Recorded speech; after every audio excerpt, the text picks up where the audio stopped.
On Facebook, just waiting for you to.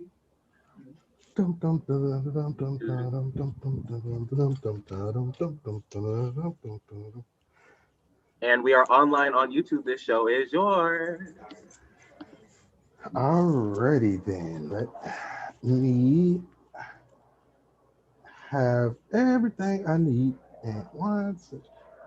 Hello, everybody. My name is Prophet, and I am your host this evening for not Berkeley Slam, but Oakland Slam. I am here, and the beautiful, the lovely, the extra ratchet and ghetto Richmond, California. But today I am representing Oakland, California. And we got a fire ass lineup of poets, and even like an even more like awe-inspiring, like speech impediment inducing dopeness of a feature by the name of Josh Merchant, but we'll get into that in a minute. Um, but as your host of today's slam, I kind of want to let you know about the very important folks that help us put these events on, which are our patrons. So today's show is brought to you by our support from our generous patrons over at Patreon and from viewers like you. This show, while super rewarding, still has to abide by the merciless rules of capitalism, which means every contribution given to us helps Rich Oak Events plan and budget to ensure that we are paying our featuring artists and supporting local fledgling writers and providing a space for the East Bay community to enjoy live art. So we want to give a shout out to Jessica Kozachick, Emily Chow, uh, Kalalili, and Renee Edmonds.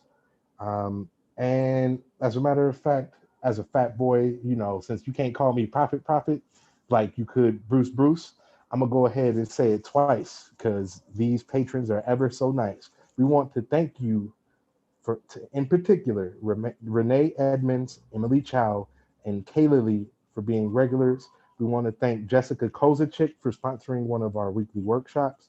And we have a special. Do I have your consent to ask for a hug? If I do, we want to give a special hug and shout out to our special patrons, Alice Grimm and Sarah O'Connell for pledging $100 a month in support of our venue, the Allen Bluford Center for Justice. If you enjoy what you are seeing, or just love the arts, or believe in reparations and in the liberation of third world people, head over to patreon.com/richoakevents. And at patreon.com/richoakevents, you could sign up for different tiers of support. Any contribution you give us helps us to meet our goals, pay our venues, give back to our community. And if this interests you, please head over to, once again, patreon.com/richoakevents, or donate to us via Cash App at Rich Oak Events or Venmo at Rich Oak Slam. I want to thank you for your support. And now, finally, the prof has come back to Slam.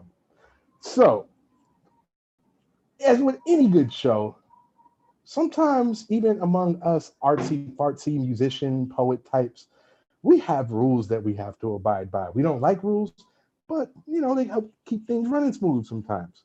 So the first rule that we have is that each performer has 3 minutes to share whatever they like, and you have a 10-second grace period. Points will be deducted after each tick of the clock after 3 minutes and 10 seconds. And at 4 minutes, you will be muted. There's absolutely no props, no musical accompaniment, and you have to do your own original work. But I've seen the lineup, and I know for a show that ain't gonna be an issue. Um, the top 5 poets will move on to round 2. In person, we did the top 3 at Oakland Slam, but since it's digital and we don't do the open mic in Oakland Slam anymore, we're taking the top 5. Um, and now that I got the poet rules out the way, you know what, audience? I got rules for you, Mother Hubbards, too. First rule, I want you to like, I want you to share, and I want you to subscribe to our IG and our Twitter at Oakland Slam, our Facebook at the Oakland Poetry Slam. And I also want you to comment on our feed. Let the poets know how much you love their poems. I want you to be more enthusiastic than you would be if you were in a live slam. Like, as a matter of fact, let's put some soul in this thing. Um, and I promise you, I will be reading some of your comments throughout the night. So please let us know how you feel about what you hear tonight. Also, there's the last thing. When you're telling the poets how you feel, freedom of speech absolutely does not mean freedom from accountability. So if you say anything that involves one of the horrible, the ugly, the terrible isms, it don't matter what ism. We don't like isms around here. And at Rich Oak events, yeah, we strongly believe in accountability. So if you say something out of pocket, if you say something misogynistic or anything like that, you definitely will get a stern talking to, and maybe even more. Like I'm a personally I'm a fan of the maybe even more, but we ain't gonna get to that if it's not necessary to. So with that out the way, I think the only thing I have left to do is say the rules for the judges. So, judges, you're going to be scoring each poem that you hear tonight from a scale of 0 to 10. A 0 is like, what's horrible enough to be equated to a 0? A 0 is like Donald Trump having relations with your mother unprotected after he paid a porn star for sex and after he caught COVID. This interaction is filmed and broadcast all around the globe, and you will never live it down for the next 50 years. Like your brain will just have your mother being violated just on repeat for the next 50 years. A 0 is that. It's like the worst thing you've ever heard, ever could dream of hearing.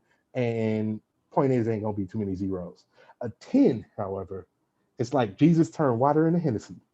A 10 is like all that college debt that you racked up.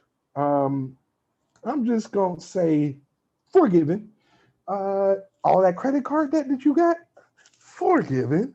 A 10 is like God Himself comes to your front doorstep and asks you everything that you've ever wanted to happen. Is like, how can God make it happen for you? It's like the heavens opened up to receive your spirit. That is a 10. Um, so once again, ain't gonna be too many zeros, ain't gonna be too many tens. And to kind of get y'all ready for this show that's gonna be fire than a motherfucker, we have a sacrificial poet. Can I get a couple of folks to say, spill the blood? Spill the blood. Spill the blood. Yeah, that's what I'm talking about.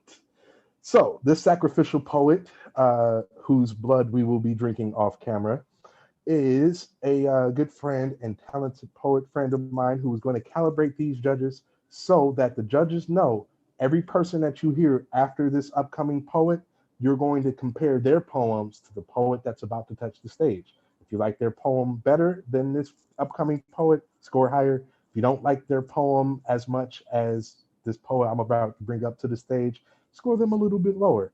They're going to calibrate you. They're going to get you ready. They're going to get your heart beat up for this exercise of a poetry slam we're about to do. So, our sacrificial poet, please show your love, show maximum love for my friend, Travis Gantino.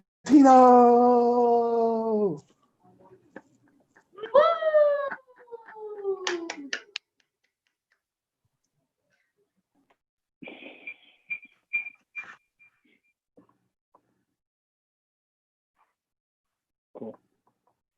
Let's see. Can we hear me? Perfect. Yeah, we hear you.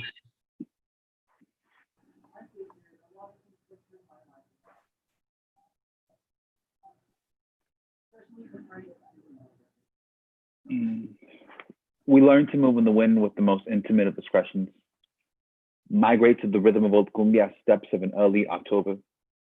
feed our bellies with flower pollen, and wait for the right seasons for us to repopulate when. The first words that I ever learned in Spanish is mariposa. I remember falling in love with the way freedom flew with every pronounced syllable, and wanting to surrender to the desire, becoming one with the air too. I've seen my parents transform their limbs into wings and transcend the U.S.-Mexican border more times than I can count with my hands. Seeing stories of afloat, even when we were thrown out of the sky, they said they did all this for love, they're there for their children 3. Monarch butterflies migrate north in February, and then back down south in October to continue their existences. Not once did they concern themselves with fences for my family. This is a tragic love story between an American dream and La Migra. Seeing this film unfold like a broken record as they migrate, rather than deported, and migrate against Furthermore's war. And I wonder how many people have memorized the changes to seasons like I have. 5. After 2015. The monarch is in risk of becoming an endangered species. 6. And my parents to the stories of them crossing La Frontera, I imagine them as butterflies and not the traumas they had endured. It's easier for me to dream of them in perfect symmetry. The fragile wings being picked up by the air, seem across dry deserts for days, dying dehydration and dangers to come with being undocumented. 7. If it's a butterfly's wings, it will lose its ability to fly. It will die attempting to reach its destination. This is why my parents always taught me to move with my feet. 8. No matter where I go, my mom will always be present in my cooking. She will be the one stirring the pot and flipping the tortillas. My belly is seeking familiarity. This is how I know I will keep her legacy alive. 9. Abba, these hands have the capacity to write you the finest of poetry, but they will always have the capacity to cook and nourish your belly to remind you you are dining with me. This will be your home. 10. A definition of home has never been the most stable. No white picket fence or nuclear family dynamic has ever existed itself in our family albums. There is nothing symmetrical about these images. No household in the backdrop or welcome mat to step on. Monarchs are not known for having homes. Instead, constantly migrating so the next generation could survive. 11. Love has always been a struggle with to connect and calls, knowing they're leagues away from you just to hear them say mijo. To hear a lullaby in your parents' voice from the sky above you is falling. 12. We are monarchs, soaring with holes in our wings and the time consuming the deadliest of pollens because we are trying so hard to survive. This is why we are going extinct. 13. One day, break my limbs, grow wings in their place, and fly south. Fly home. Make some noise. A little bit more noise than that, preferably. Gang, gang, gang, gang, gang, gang, gang, gang, gang, gang, gang, gang. Yo, that was fucking fire. Like, I never thought in a million years I'd hear a poem that made a nigga want to study Spanish and butterflies, but you have accomplished that task. You have done the impossible. So thank you for that. Judges, so because my homie, the scorekeeper, is going to be doing everything by hand, I'm gonna really need you all to send your scores to the scorekeeper, COLLIN. Please send your scores to my friend Colin as soon as you possibly can, like maybe 3/4 through the poem, maybe halfway through the poem, because like I'm gonna just keep it real with y'all. Most of the last month I've been scorekeeping, and you know, there's a couple of times where I had to do it by hand. I don't know about the public education system in y'all city, but where I'm from, it's trash. So like asking an English preferring person to do math at really quick speeds is almost impossible, especially when it's the pressure of like trying to get people paid. I'm gonna need y'all to send them scores in like day before yesterday. Like just be quick draw McGraw. Like just pow. I just need y'all to please send your scores to our scorekeeper ASAP. And with that said, I believe we're ready for round one. I have not even given you the order that we're about to perform in tonight. So let me go ahead and tell you who all we have blazing this stage for the first round. We have Aphrodisiac.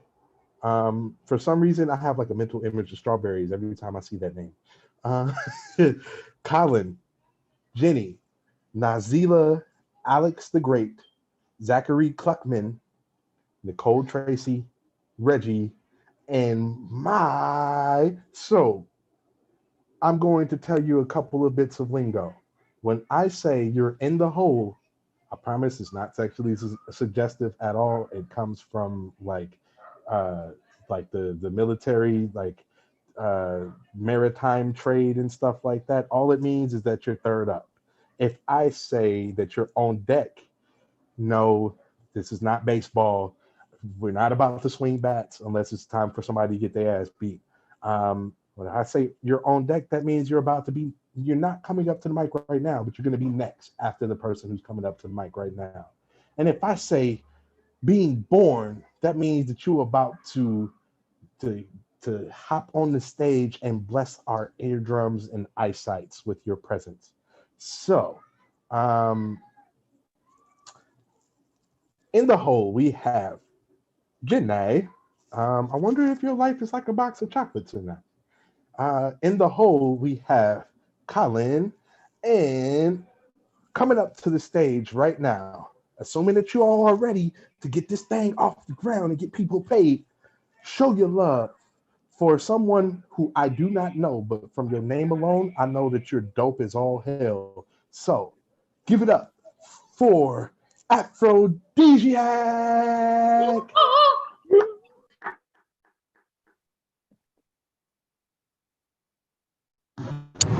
Can y'all hear me? Check, check. 1, 2. We can hear you. We hear you. All right, all right. So my name is Aphrodisiac. Thank you for this opportunity. This is a project I'm still working on. It's called It's Up to You.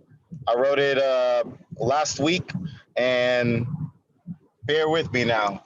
I haven't have it memorized, but it goes, it's come to a state of war. Without the arts, there would be no more. Without the arts, there would be no more. Grasp for a moment this food for thought. After the Black Plague came the Renaissance. The Black Plague, what a name. Nowadays, shoot, that can mean all kinds of things. You see, sorry, I'm multitasking and not being very safe right now. Don't do poetry and drive, but if you're gonna do anything illegal and drive, do poetry and drive. You know what I'm saying? Going back in it. What a name. The Black Plague nowadays, guess that can mean all kinds of things. Because the last time I checked, they love the culture. They love the songs which allow the access to the hood exposure. But when it comes to justice, there's no fucking closure. Only closed doors with bullet holes and blood on the floor. How the fuck you gonna tell me about what you think it means to be free in the country when the kids in cages and nooses and trees? How the land of the free still be the home of the slave? Same name with a different game.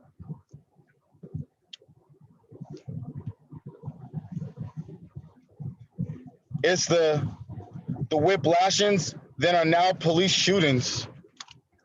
Officer, overseer, slave patrol, sheriff's department, what are you doing? They both hold the keys to the shackles of society. And how can it be that they act so blindly? No space for the cabins of Tom, of Uncle around me. No Jim Crow. And those with fixed wages be the same as indentured servants. It's so much hurting. Black and brown, on the front lines, behind the cell walls, it's the 13th Amendment. Legal slave code written, so is above as is below. I'm past mad, I'm just numb, and done with the ignorance wrapped around the systematic oppression. Trace it back, Columbus ain't the first to come. And how come only certain parts of the story get told? It's up to you, because it's come to a state of war. Without the arts, there would be no more. That's my first piece. Thank you. Give it up for Aphrodisiac. One little punk ass woo was not enough, yo. That definitely not enough. Can we give a little bit more? Okay, that's what I'm talking about.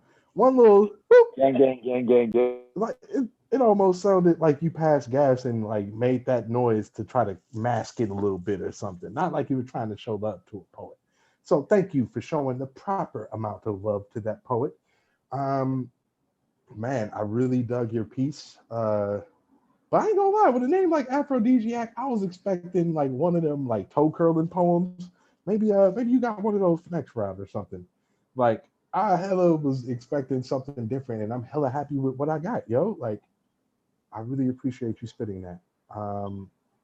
With that said, I, your host, Prophet, have like I would actually like to give you the scores, but we're still working on those. So I'm gonna give you the scores after the next poet that comes to the stage.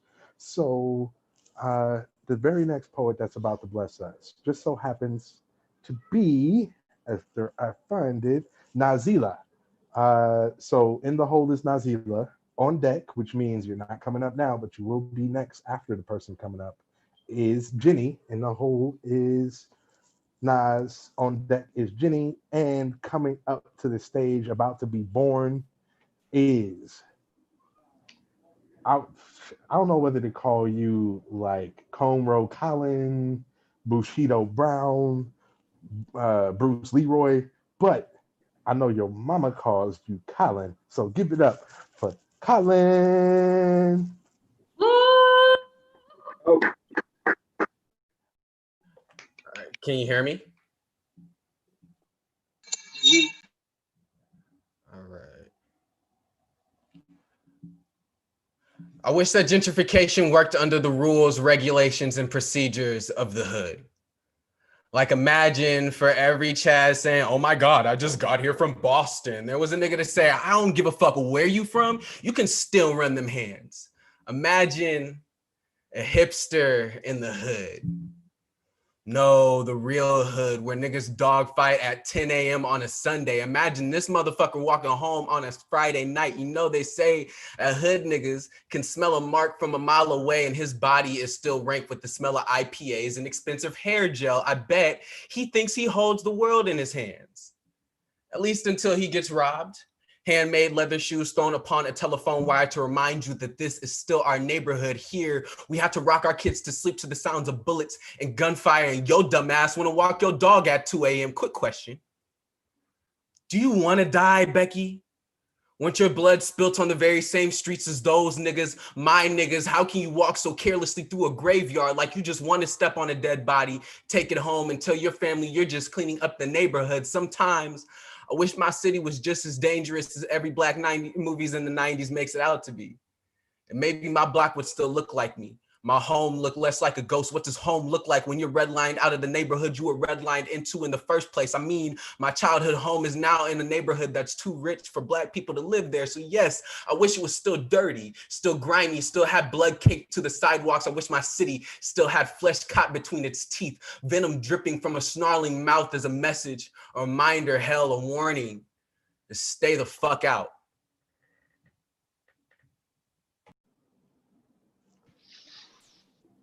I was quiet to give y'all an opportunity to make some noise, but I guess y'all need to be prompted. Like, come on, y'all.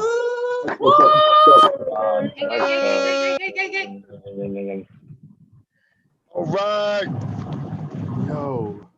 So I can't tell how many times I've heard that poem. It might be like the third, maybe the fourth time, but every time I've heard you spit it, it gets better. And like I hear lines that I didn't hear before.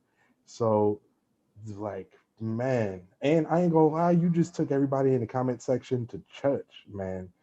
Like I start to read one comment and then 50 more pop up. So I'm gonna just let you know that that shit was fire. Thank you for sharing that. Next up, or in the hole, we have Alex the Great.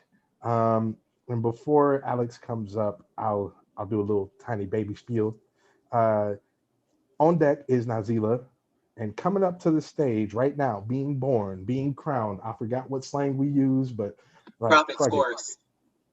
oh yes. Oh, see what happened was, I appreciate you letting me know. I would say that I'm so high that I forgot, but I'm actually sober, so I'm not high enough to remember right now. So I believe that our sacrifice Tino received a 29 for his score. Aphrodisiac, I just received your score, and if I'm not mistaken, it was a 26. And yeah, still waiting on the next score. But so, as I said, in the hole is Alex the Great. On deck is Nazila. And coming up to the stage right now is a poet that I have never met before or had any kind of interaction with. But I know that your poem's going to be fire because, like, you're named after one of my favorite movie characters.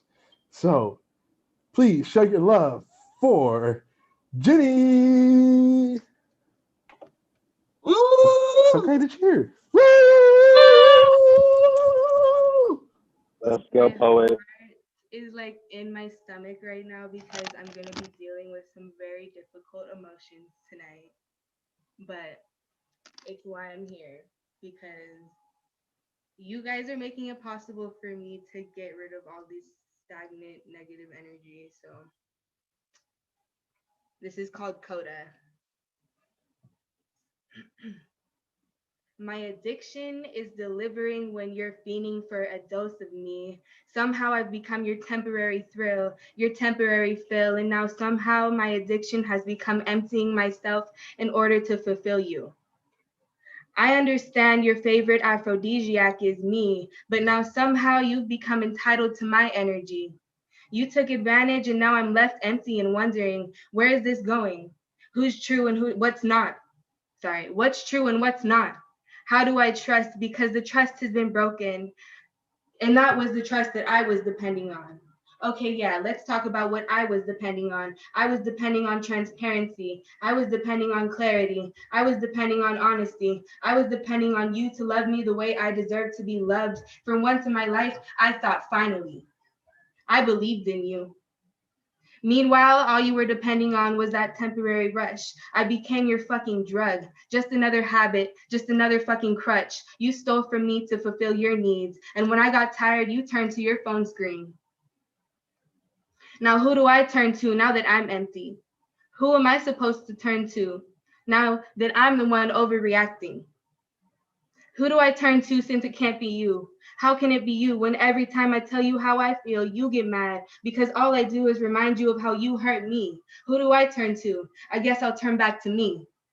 I'll turn back to me and refill all the empty spaces where you helped yourself to all the nourishment in my pantry. I'll turn back to me and feed myself what's necessary for my growth. I'll turn back to me because my spirit is still growing and I refuse to let anyone like you disturb that process. How dare you disturb that process? How dare you touch the sacred being that is me just to turn around and disregard me? How dare you disrespect the blessing that's been handed to you? You didn't deserve me. What if I told you your codependency issues aren't my problem? Your addiction isn't my problem. You told me what you did had nothing to do with me. You told me not to take it so personally. You told me it's not my problem, it's your problem. Okay, so what if I told you my walls are going up and now you're the only one you can turn to solve them?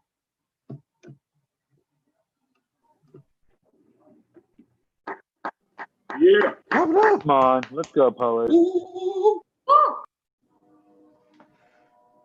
Man, yo, that poem was so dope.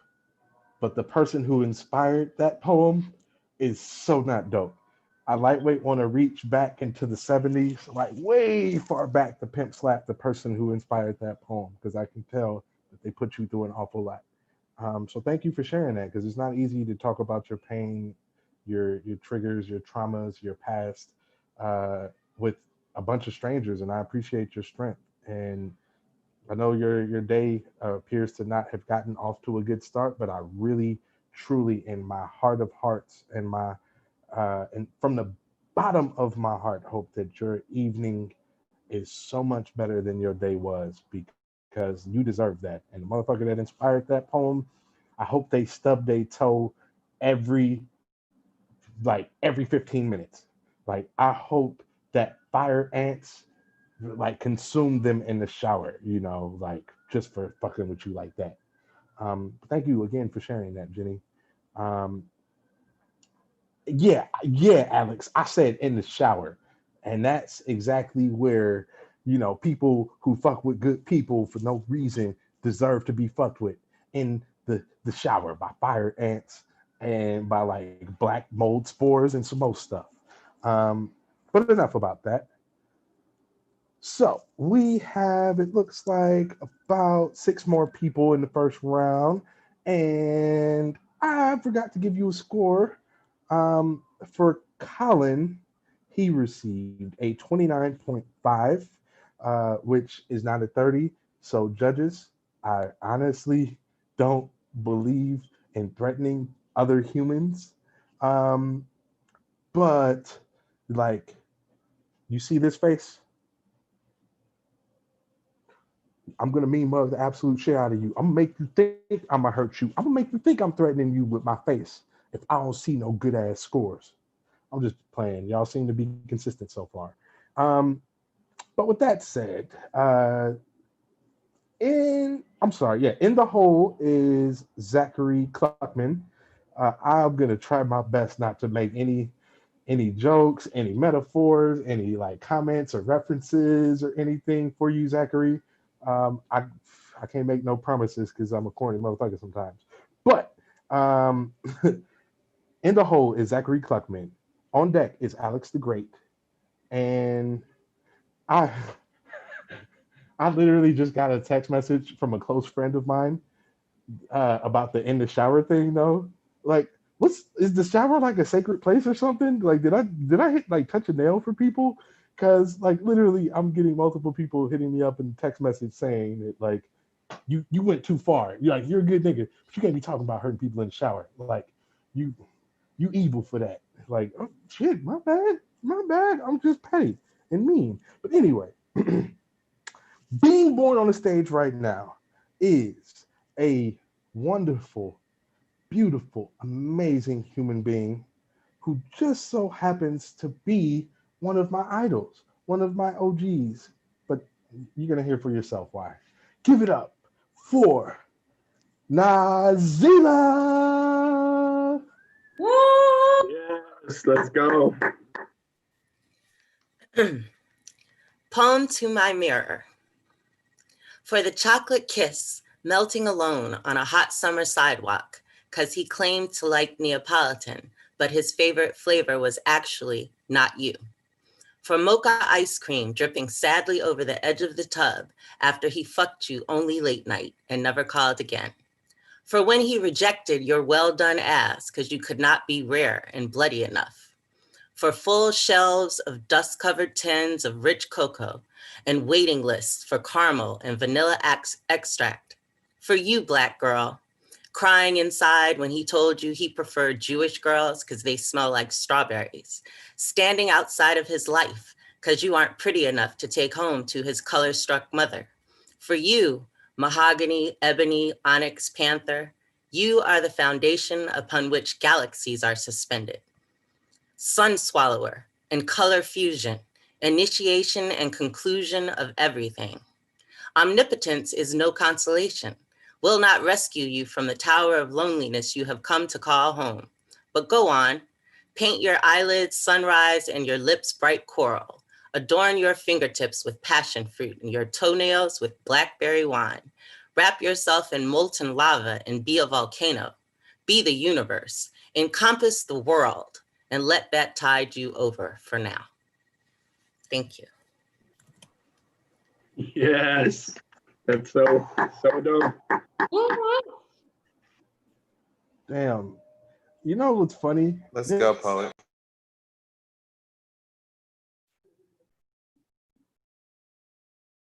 We can't hear you.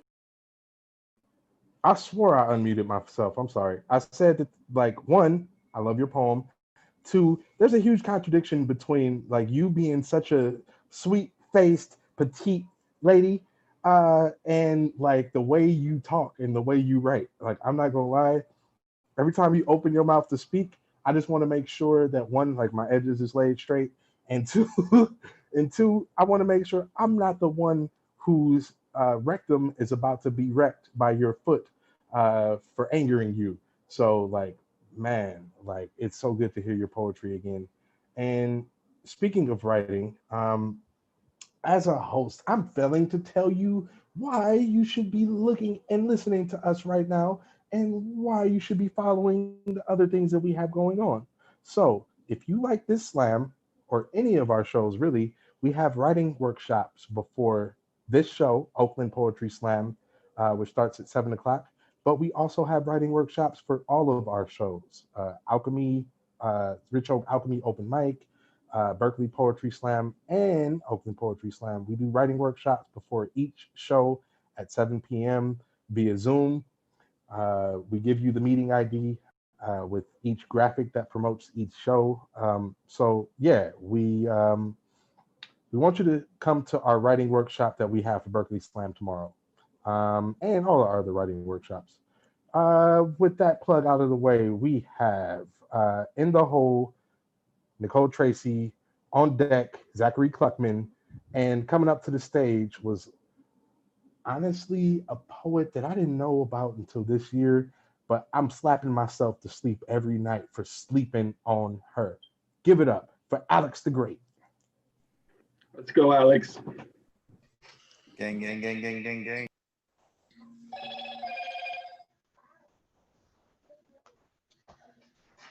Poet Daniel Garcia says, every man is famous when a woman is in love with him. And I think, wow, there's just no telling how many men I've helped boost self-esteem, how many times I flexed this muscle called my heart and inflated egos beyond human recognition.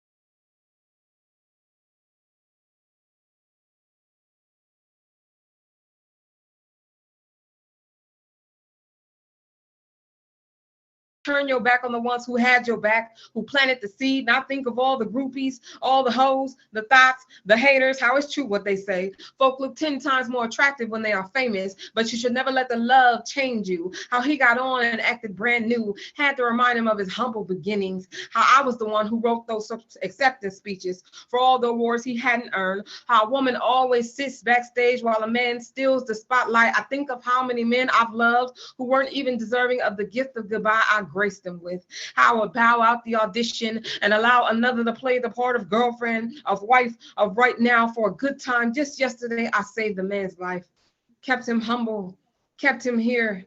When I kept my words to myself, do you know what a responsibility it is to hold this heart in your hand? How heavy it is to the touch, how you mustn't waver or fumble your lines or drop the ball. No one ever forgets the moment they became famous. Just think about the one-hit wonders. Think about how they fell off.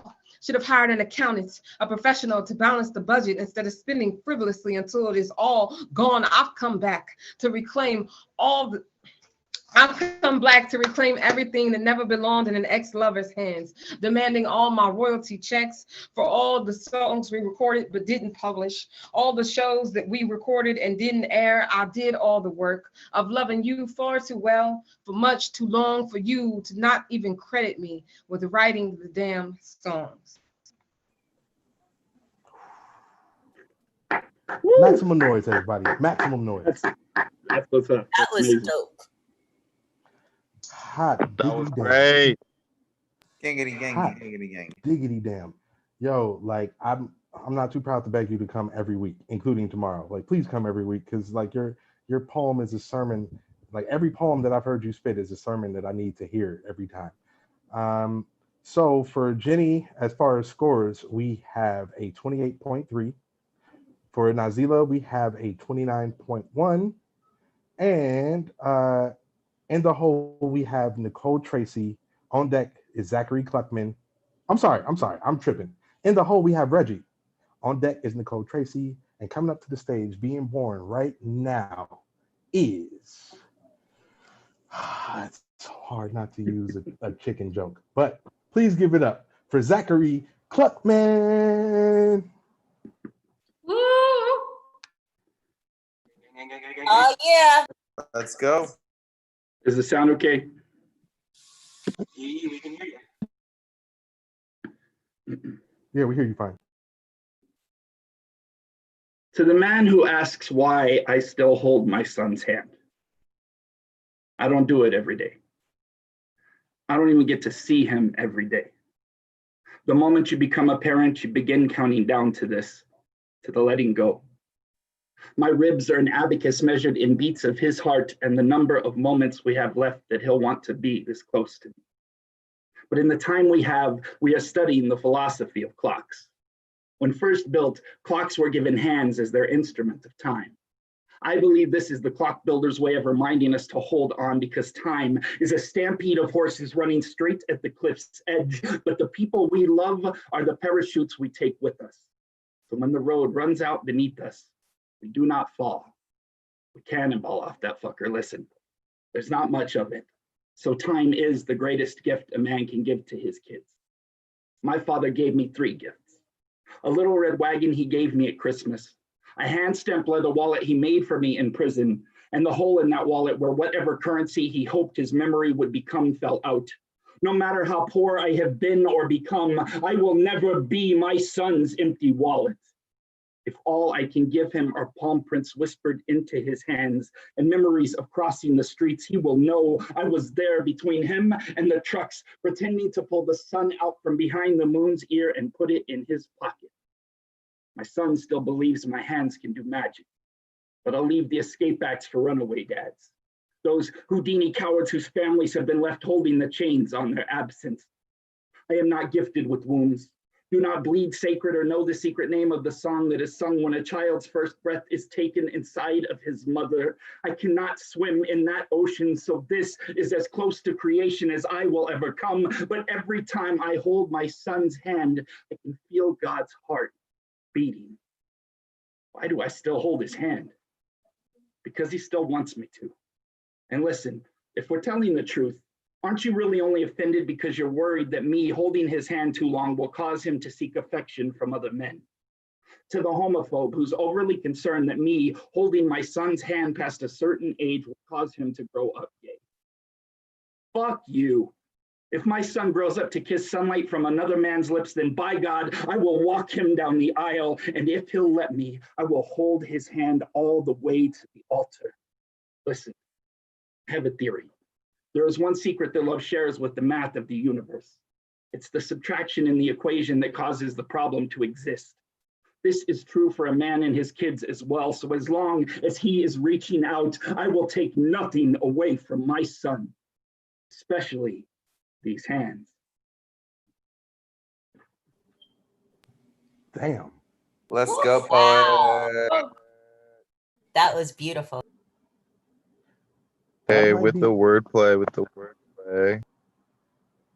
Hell yeah. I ain't gonna lie, yo. That might be the first poem I've ever heard that made me want to be a father. Like, every other time I thought about that thought, it was terrifying. But actually, after hearing that piece, like, it might not be so bad. Like, I might have been missing out, yo. Like, I now, appreciate Prophet. you giving Not that now. perspective. Not right now.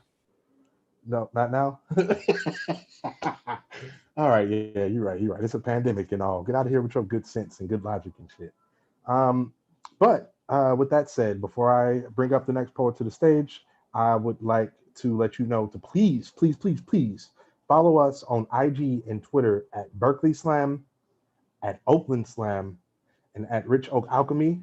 It's the best way to know what events we have going on, whether it's the Founder Speaks podcast, whether it's one of the shows that we have going on, or whether it's one of next month's writing workshops that we're curating in lieu of holding shows. And I'll make another announcement about that later in the show. In the hole, we have Mai. On deck, we have Reggie. But coming up to the stage now is one of the best dancers and writers I know. Please show your love for Nicole Tracy. All right, Nicole. Mic check. We can hear you. Dope. I've got some new shit for y'all, cause quarantine. Depression did not make you less of my mother, but it shrunk you down, made it hard to be my mother. Some days it meant I had to be much older than 9, get you out of bed, remind you how to tie your own shoes, make instead of help with dinner. I grew up, but the conversation never did. How will I know when I should ask for help? What should I do when help is offered? I should not hate the friends that saved my life when I did not want to save myself. I should remember to breathe, even when I do not feel I have a voice. I never had siblings, but depression was always my playmate. We always played hide and seek. I was always to hide, and somehow was always found. This is not a fun game for me. I wonder if as I grew up, our depressions grew together. Mom, did you know depression follows you when you move away? Did you know it carries its own suitcase, takes space but doesn't pay rent? How do I evict it, find a landlord, manage a bad tenant who doesn't care about the security deposit and leaves me in ruins? Mother, you asked me if I remembered the week I spent at Grandma's. I was 11 and thought it was a sleepover. I'm 16 now and you tell me it is because Prozac and Zoloft wouldn't stop whispering. Volatile chemicals did not make for stable mental health. Mom, no one can answer these questions. Did you ask the same ones too? If depression steals my voice, will the antidepressants steal the air from my lungs? If one pill at a time doesn't help, will I try and swallow the entire bottle too? If depression is hereditary, is the desire to die at the hand of the cure hereditary too? I did not need to make orange bottles my home. Learning new ways out of fear still made me a better version of myself. I'm not afraid of myself anymore.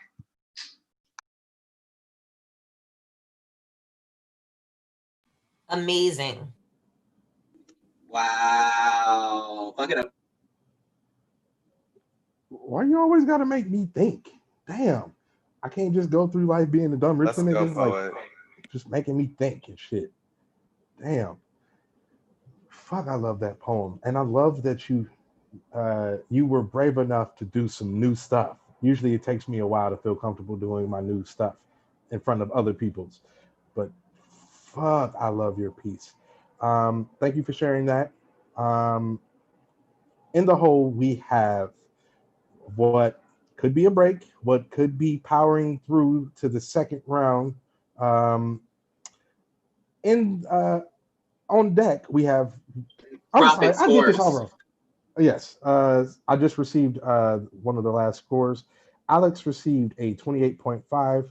Zachary received a, let me make sure I got the score right, 29.4. So Alex got a 28.5. Zachary Where do you see received 28.5?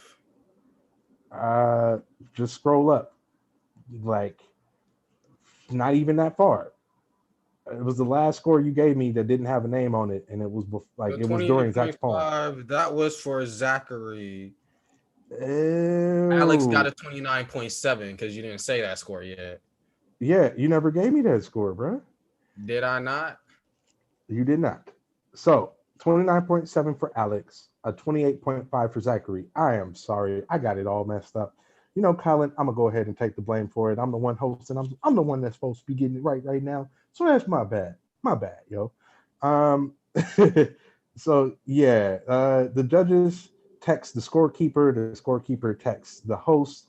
The main disconnect was that, like, you know, I was public school educated. I have trouble reading sometimes. I ain't gonna blame nobody but me. So that's on me. So on deck is the question of whether or not we want to take a break tonight. I'm sorry, in the hole is the question of whether or not we take a break. On deck is and coming up to the stage, being born right now is Reggie. Let's go with this bisexual lighting. Let's go. Can y'all hear me? I guess we don't want to. Love you, Reggie.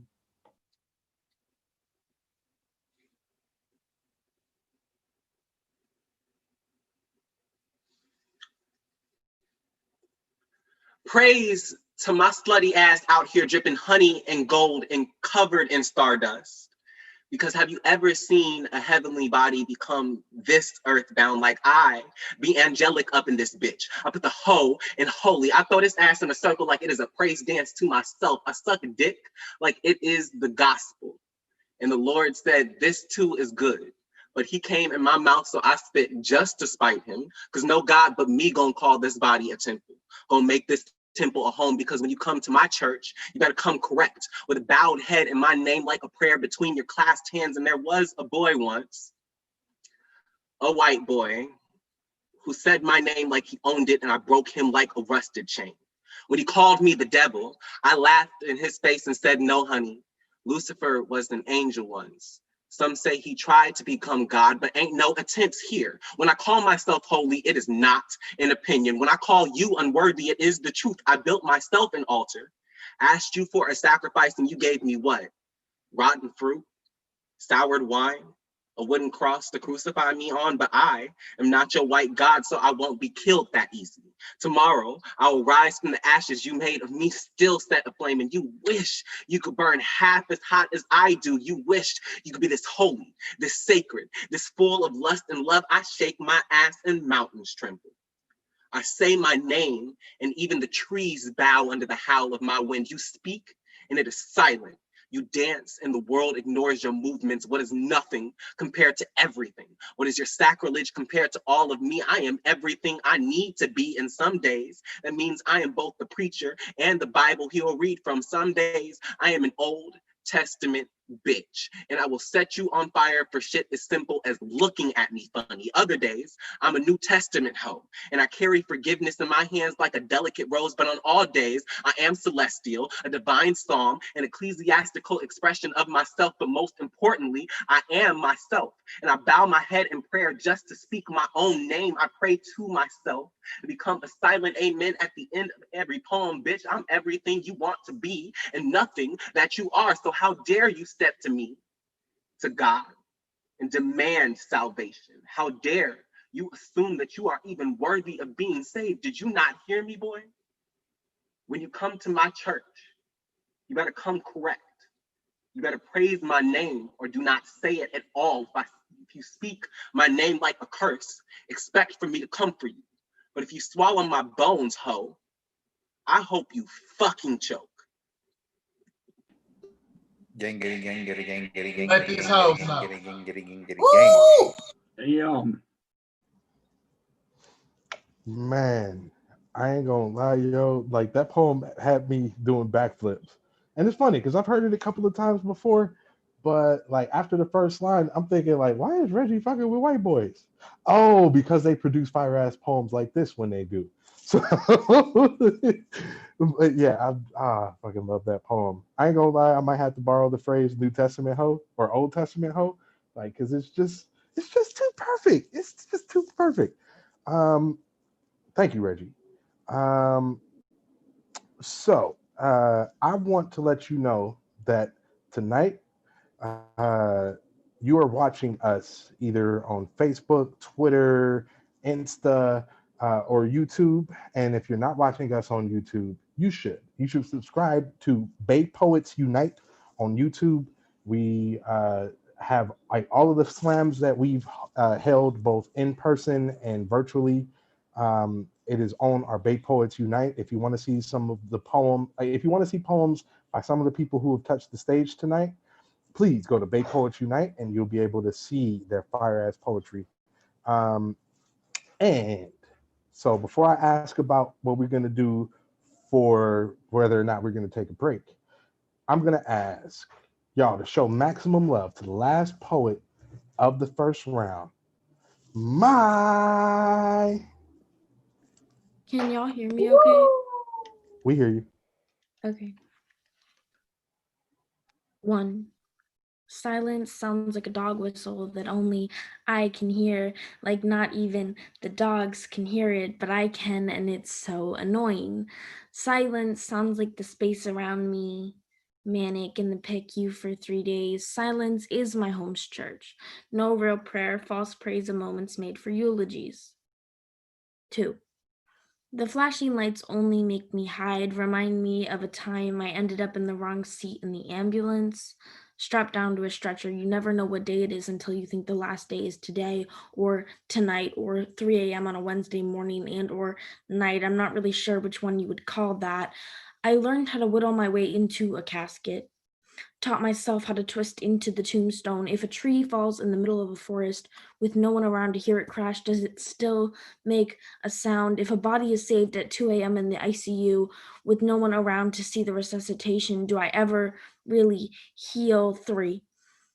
Silence sounds like the empty space after a diagnosis is given. Sounds like a flat line that shouldn't be there. Sounds like funerals in between trees. Chorus voices bleed blue at the altar. A humble tone so cold, a voice so low it freezes over, waiting to crack. My skin lays death down, a burial of body into bruises. A memorial of the emotions I tried to save and or savor for. Silence is muffled screams and not being able to shut out light. Silence sounds like when you get in a car going home after weeks of forgetting what home feels like. Feels like the empty space between your feet and the pavement. Empty voices shatter. Empty voices shatter in that very space. My brain becomes jagged. My brain, the thorns on roses, always looking for a way into myself. My body, a well, always drowning itself while trying to become full and or whole. Mouth is procedural, only knows to follow orders, like maybe this is where the silence comes from. This operating table waits for surgeon, a tongue so sterile it eats away at teeth. 5. Silence is the contraction of teeth into jaw, is the only contraption tongue could ever fold itself into, the only tool lips could spit out. Silence is and always will be the loudest art of taking, is the only way tongues spill hope out from brain and call it giving. Silence. Thank you. Thank you. Wow. Fire, fire, fire, fire. Let's go, poet. All right, so that was a pretty tepid response. Can I get like at least a couple more cheers? I feel like that poem warranted a couple more cheers. Shit. Y'all, do y'all see my ears? Now I know my fro is blocking my ears right now, but my ears are hella small, which means they pick up even though they don't look that big, they pick up sound pretty well. I don't think I'll be able to hear for the next 3 days, but I love you so much for making me go deaf. Because I think that poem definitely warranted it. So thank you, Mai, for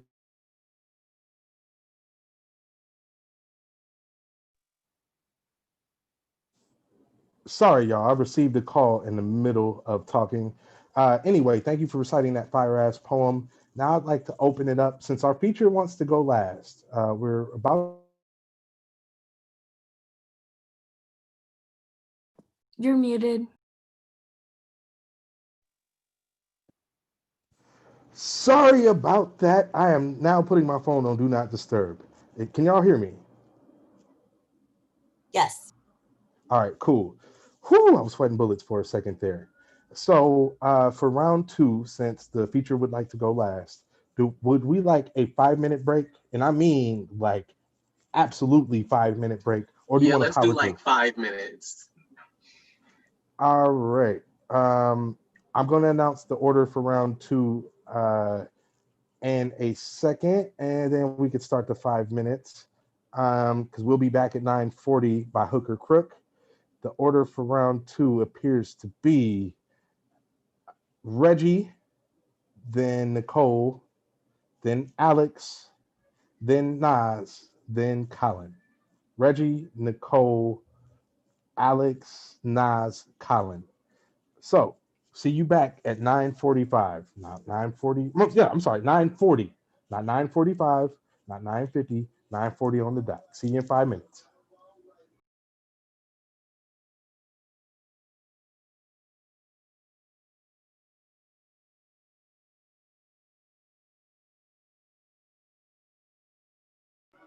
Just as a heads up, poets, for this 5-minute break, we are still live. So anything you say on air will be heard and will be on YouTube for time immemorial. So, yeah, be your ratchet ass selves if you want to, but just know that people are watching and listening. Ain't nobody here ratchet. I'm ratchet. That's me projecting. I'm sorry, y'all. So I'm just saying.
If you're just now tuning in, you are tuning in to the Oakland Poetry Slam. We are now in the break period between first and second round.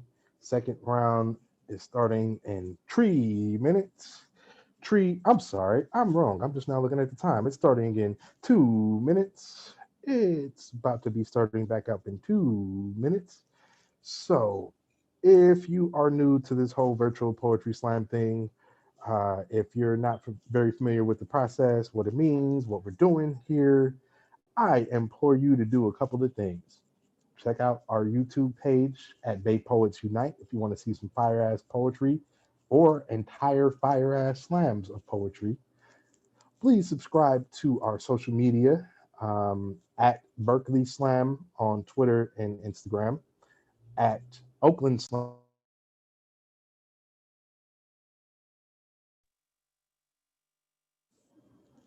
Fuck. I'm mad a nigga got through my do not disturb. But I was saying though, follow us on social media on Twitter and Instagram at Berkeley Slam, at Oakland Slam, and also on Instagram at Rich like Richmond, Oak like Oakland, Alchemy. That way you can stay tuned with announcement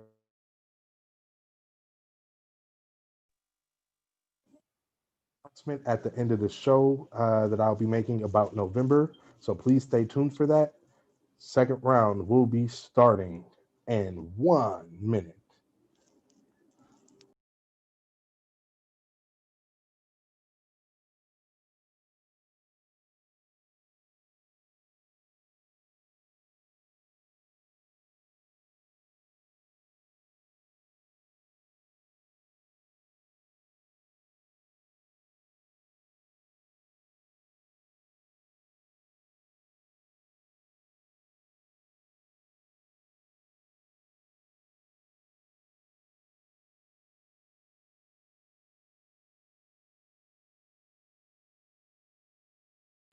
Prophet, you're muted.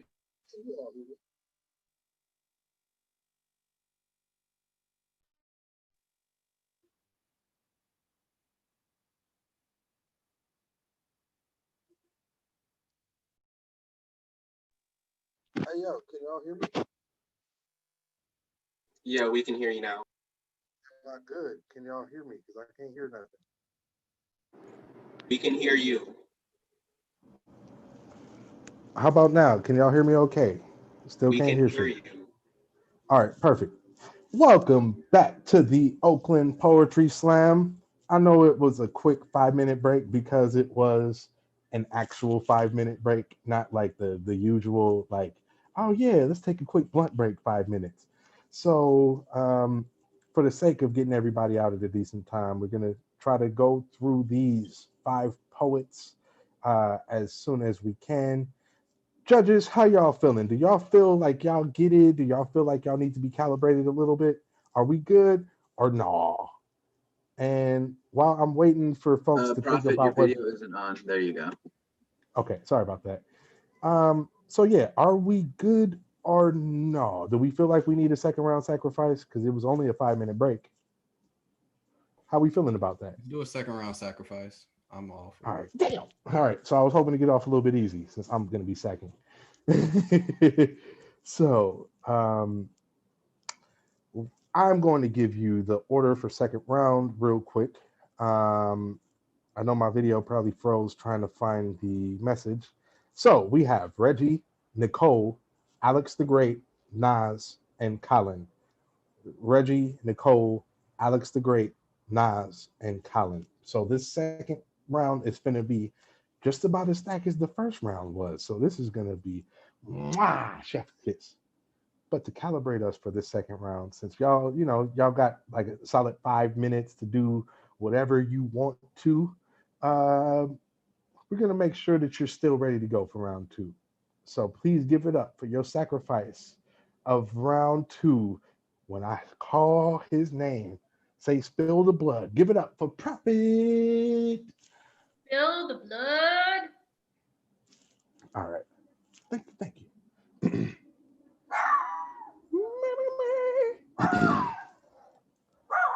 Okay. Okay. Please excuse the rabbit dog in the background. I hope that y'all do not hear that. The youth are getting more stoned than Medusa staring at her reflection. We about to spark an insurrection, and no disrespects to presidents-elect. You selling us a message in a planet-sized recession with no medicine. So fuck you, brethren. Thanks to you, the corporations take aim at us. The world ends in a month. Ain't nobody can save us. I'm tired of all the hurting and anguish. It was worse as I'm thankful, though every breath is like a surge to the pancreas. I know people doing felonies to get through the week. Who can blame them? They suffer, thus the melody's deep. Yo, my youth, thus the melody's deep. I was raised on the south side where the villain is king and God is his holy power which delivers the sting. Yo, my youth was one of knowledge of the pleasures of street. Before I speak, give me a second to seek. I refuse to be meek. Imagine you being pulled from a creek for you refusing the illusion of peace. Whenever the devil cries, it's never because several died. Freedom stings to an Egyptian embezzled in rebel skies. Let the trouble rise. Basically, fellows with mellow eyes and yellow sides talk of peace, but prefer be weaponized. It's never pride that makes us brazen. Our leaders are on a binge for clever minds, but don't destruction and capture the souls of men. When the winter solstice opens, ghetto hopelessness is potent. Listen up, because I'm gonna supply you with the potion before a drone hits. With the persistence of a predator alone, automatic precision snipers make sure you'll never see home. Like the debt that you put us in with smooth deception and tone. Your elections don't change the truth, dog. You neglected your own, so let the record be shown. If you target the facts, the government just waged a war. Freedom's the heart of attack. They've raped and poisoned the land till nature sanded a coast by hurricane. Unfazed, they left the masses engulfed, so we blazing in flames and dangerous. Thank you. Woo!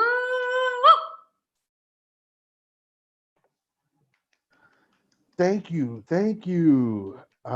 Man, I appreciate that little bit of love. Makes Gang, my gang, body gang, gang, feel gang. good. Brah, brah, brah, brah. Thank you. I am super excited for this second round, y'all. Like, and for this feature. Like, I ain't even told y'all about the feature, but I will in a minute. So, before we get into the second round, which is gonna be pretty damn lit, I just want to let y'all know that earlier I referenced a podcast that is now on SoundCloud and has been on our Bay Poets Unite YouTube page for the last couple of months. It is called Founders Speaks. It is spearheaded by the Wonder Twins, Reggie and Colin Edmonds, who just so happened to have touched our stage tonight. And they talk on some really dope ass topics. Like, I believe one of the first two episodes was about blackfishing. And I'm not gonna lie, I'm so tired of people acting and pretending to be black and then being exposed as everything but. Like, so please check them out. The Founder Speaks podcast on SoundCloud, on YouTube. You can see the information for it on the Rich Oak Alchemy Instagram page. So, like, please, you do yourself some good to follow that. You'll learn something. I learn something every time I hear them. With that said, I meant to copy the names onto something where I don't have to freeze my video to see the names. So in the hole is Alex the Great. On deck is Nicole, but coming up to the stage, our first poet of the second round. Show your love for Reggie. Woo, woo, woo. Yeah. Yeah. Can y'all hear me? Yes.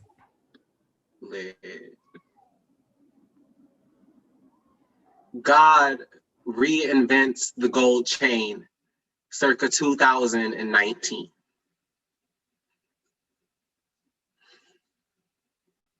Last night, before bed, a nigga in the hood got down on his knees and prayed to me for a noose that would look pretty against the black of his neck before the night swallowed him into a sleep so deep I could barely tell he was breathing.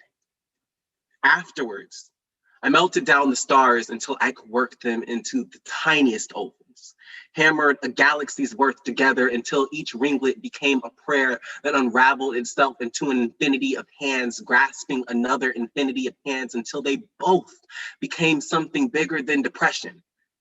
A chain is a flexible series of interconnected metal links used for fastening or securing objects, and gold is a precious metal so shiny I have watched niggas kill each other just to see whose blood will look prettier because of it. Truth be told, every star in the night sky is a ghost of a Black boy who called out to me and got exactly the death he was looking for. So every chain in the hood got a Bible's worth of prayer, a litany of dead names holding hands until they become a Mobius of suns fastening a Black boy earthbound. Don't you dare ask me to call you home in the dead of night when I can give you all that shines in the dark blue sky, boy. There are days where I see your ass glow sunlight yellow, where you smile supernova hot. Do you expect me to braid that kind of flaming joy into a slip knot death? I can make the cool metal of a chain link fence feel more comfortable against your skin than any twisted cord. So let me sing into your ear while you sleep.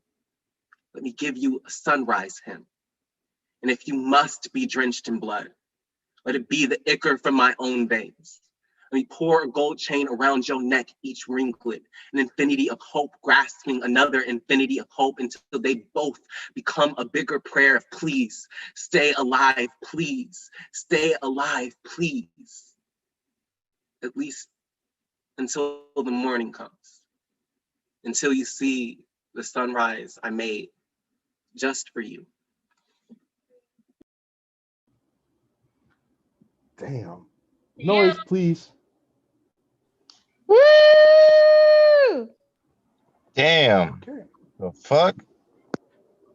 That's what I'm saying. Shit. Like, Oh my I'm goodness. surprised we still got some vocal cords left. I'm loving that. I'm loving that. Y'all some pretty tough cookies with great stamina.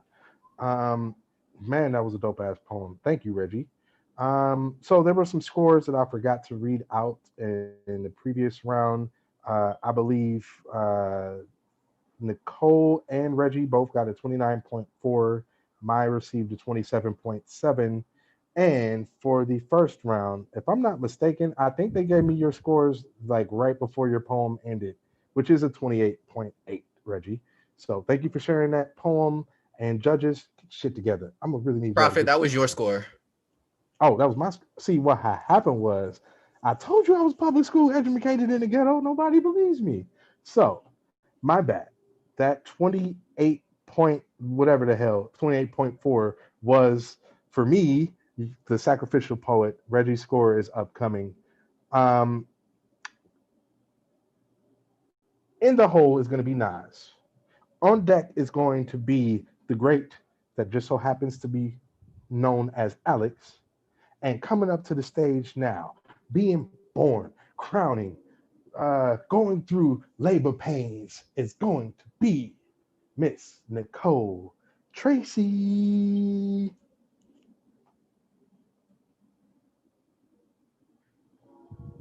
I mean, y'all can make some noise for Nicole Tracy. Yeah. Niggas must be high. Content warning for sexual assault. The rape apologist says to the survivor, he's not blaming me, just the red Solo cup for being so irresistible, the game for being so much fun, my hand for being the perfect fit for the cup, my mouth for wanting to drink, my blood for having such a high alcohol content, my voice for saying how much I loved the taste of my own drink, my words, even though they didn't tell you the best way to try my drink was to kiss me, but you for kissing me anyways. He's not blaming me, but asked what I was wearing in the same breath. He's not blaming me, just the clothes I was wearing, how I wear them, because my confidence was just so attractive. He's not blaming me. He's just blaming me for loving myself and dressing how I want. He's not saying it was my fault, but tells me I was foolish for thinking my own bedroom would be safe, blames me for feeling comfortable, blames me for mistaking comfort and safety. He says it's not my fault, but says there is nothing sexier than a girl who is comfortable, as if comfortable means I've let my guard down. Rape apologist asks me his name, as if the name of my rapist absolves him of all guilt. Asks me, I'm sure, as if I don't know my own body. I tell him my body knows what it feels like to not belong to itself. My body knows better than him. My body knows better than him, despite his attempt to make me believe something else. The rape apologist blames everything and everyone except the rapist, but says he doesn't blame me. Says not all men, but asks why more rapists aren't convicted, but doesn't ask why his behavior enables them to walk free. Doesn't ask how he could represent something of a larger problem. The rape apologist is right, though. Not all men are nice guys. Not all men will walk me home without ulterior motives. Not all rapists will be convicted. Not all rapists will even see the inside of a courtroom. The rape apologist says he doesn't blame me, just everything about me. Says it's not my fault, but he wants to say it is. Woo! Woo! Did that. Fuck. Yo. What did they do? That. Damn. Facts. Like, I pride myself on being a wordsmith, on being a writer, a writer's writer, even sometimes, on being a poet and all. But like when dope ass poems like that happen and it just flies into my life for 3 minutes at a time, blesses it with like rays of sunshine and dopeness, and then just flutters away elegantly, you know, like it makes me feel good and bad at the same time. Good because I heard that beautiful piece of art, and bad because like that beautiful piece of art ended and now I'm hearing my own voice instead of yours. So thank you for sharing that piece. I really think that it's important that we have more conversations about rape culture, about people who are and behave like rape apologists. That is a pervasive behavior that needs to be addressed. And, you know, it'll continue to go unaddressed if my fellow man chooses not to check our homeboys on that kind of behavior. If my fellow man fails our women by not protecting them, by not looking out for them, by not trying to keep people like the person who inspired that poem from messing with folks. Like, thank you for that piece.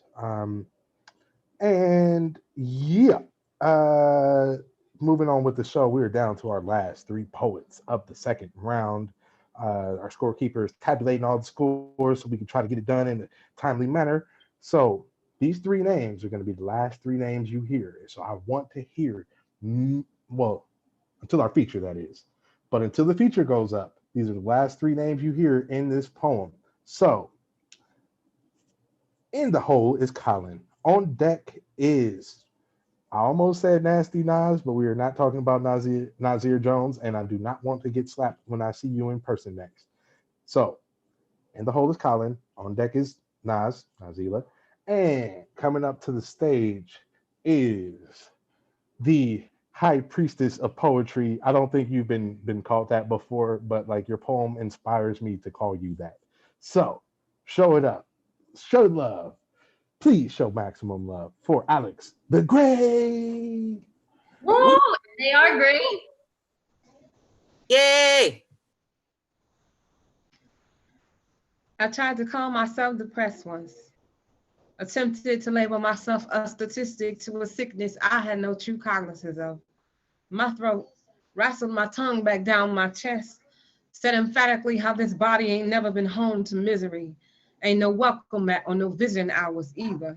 Instead, I chose to think of all the things that a gracious mouth would conjure up, about all the folks who love me, about a God who continuously saves me by forgiveness, especially when I'm so undeserving, and even through all my sad days, my bad days, my I can't complain, but things could be better days, I found joy seeping through the cracks of my window pane, and iridescent sunlight on my dark days, a symphony to my beating heart, my inspiration. I found beauty in this melanin, my blackness, black joy is a wailing police sirens that don't pull you over.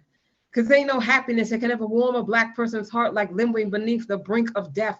When your whole life is a misfire in the chamber, an involuntary game of Russian roulette, you stay ever thankful for the miracle of breath. Black joy is that direct deposit. Hear your account a day early, holding the big sticks in dominoes, winning at hand of spades. Saturday morning, sleeping in, soul train lines, cookouts, the family gatherings, the DJ playing your favorite song, the unspoken what's up in a dap or a head nod, mama catching a cramp around that third stroke of the belt, how the front porch stay covered in old folk storytelling, how the backyard carry traces of kin and its soil, grandma with that underhanded $20 bill handshake, that new job joy, newborn baby smell joy, grandpa's 85th birthday joy. Hearing those three words, you've been approved. Black joy is the moment when the beat drop and your favorite auntie holler, oh, yeah, that's my song. Beating the odds, forging new paths, a life not reduced to a hashtag, creating a legacy, laughing carelessly. Sunday morning devotionals, the praise and the worship team, praise reports in that church bulletin, knowing the meaning of those two words, but God, having a song to sing, fresh out the salon, looking on fleek, Black joys being on fleek, tight, slang, on point, beat to the gods, Black joys broken English, spoken in slang, with a Mississippi backwoods southern drawl, that Midwest swang, East Coast Jones, West Side be so lit, Black joys the prayer, the omen, the amen, early mornings on Christmas with family opening gifts, little black dress joy, three-piece suit joy, found some cash in my couch cushions joy, unspeakable joy. Black joy is at work in every breath, a testament to the power of active resistance, to defiance. This is Blackness. This is Black joy.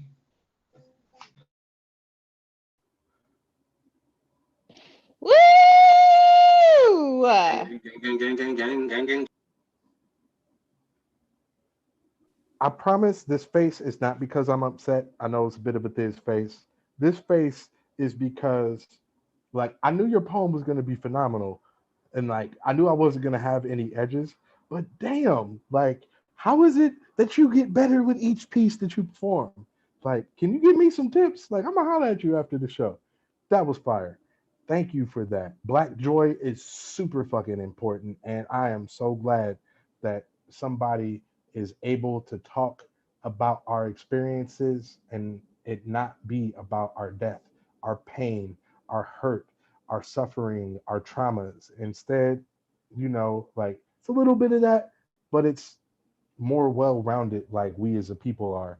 And I truly thank you for that. Like, I love to hear every kind of story that's Black, not just the sad ones. So I got some scores for y'all. And judges, like, keep being good about getting those scores early. So for Reggie, we have a 29.4. For Nicole Tracy, we have a 28.2. And for this last little bit of round two, y'all so good. Y'all just gave me the score now. For Alex. And that score just so happens to be a 29.6. That was so close to perfection that, like, I'm gonna need y'all to step your games up a little bit. I ain't seen a single 30 tonight. And what that means is y'all are consistent as hell, but I'm a spoiled child and I want to see a 30. Or, you know, at least give the feature some 30s if you want to be stingy with them. So we only got two more poets before we get to the fire breather that just so happens to be an Oakland native that's about to close out the show for us. And that is on deck, we have Colin. And coming up to the stage now, which means I want y'all to give me, we only got 3 poets left, maximum type love for Nas. Let's go. Gang, gang, gang, gang, gang. I love you.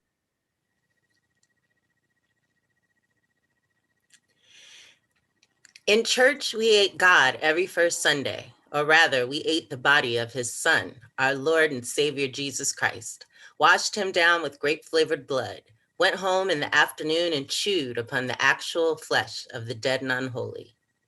I grew up country poor. We only shopped in grocery stores for canned tornado food and milk. Our farmer relatives fed us. I spent late summers snapping beans and shelling peas for freezing, the first days of after schools cleaning freshly rung chickens. By spring, we were usually down to hogshead cheese and fatback sandwiches. By summer, dinner was grits and fried canned tomatoes. God bless slaughter season and early harvest. When I was 7, I once had a pet chicken. It was then that I learned the meaning of life, when I came home from school and she was silently on my plate. Her cage and my belly were both empty. Hunger eclipsed my righteous indignation. God is great. God is good. Let us thank him for this food. Vegetarianism is a religion proselytized by city-dwelling atheists and rich folk.